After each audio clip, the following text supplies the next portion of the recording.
Adapun Sarai, istri Abram itu tidak beranak.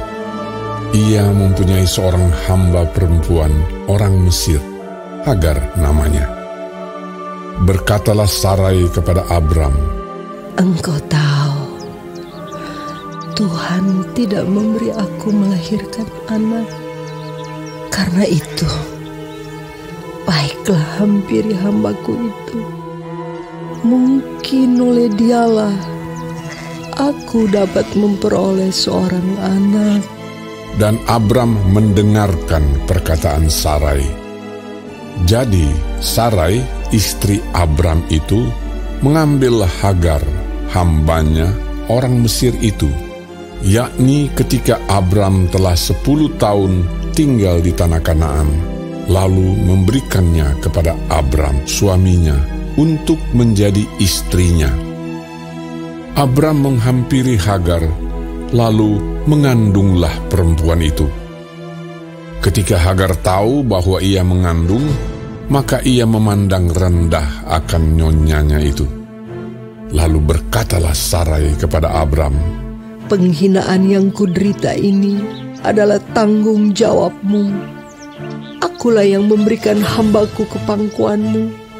Tetapi baru saja ia tahu bahwa ia mengandung. Ia memandang rendah akan aku. Tuhan kiranya yang menjadi hakim antara aku dan engkau." Kata Abram kepada Sarai, "Hambamu itu di bawah kekuasaanmu. Perbuatlah kepadanya apa yang kau pandang baik." Lalu Sarai menindas Hagar, sehingga ia lari meninggalkannya.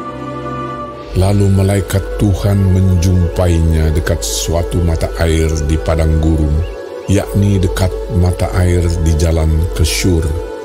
Katanya, "Hagar, hamba Sarai, dari manakah datangmu dan kemanakah pergimu?" Jawabnya, "Aku lari meninggalkan Sarai, nyonyaku." Lalu kata malaikat Tuhan itu kepadanya, "Kembalilah kepada nyonyamu.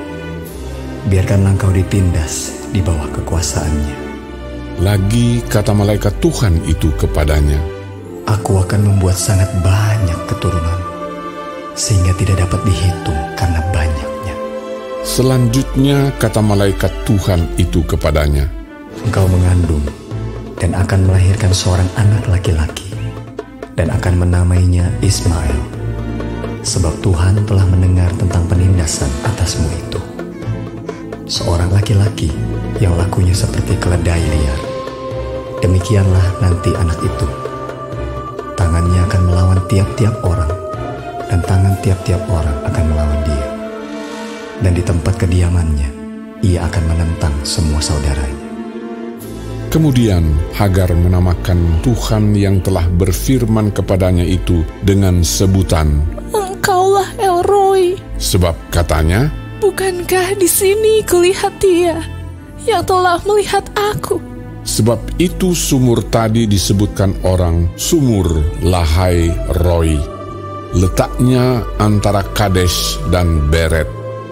Lalu Hagar melahirkan seorang anak laki-laki bagi Abram, dan Abram menamai anak yang dilahirkan Hagar itu Ismail. Abram berumur 86 tahun ketika Hagar melahirkan Ismail baginya.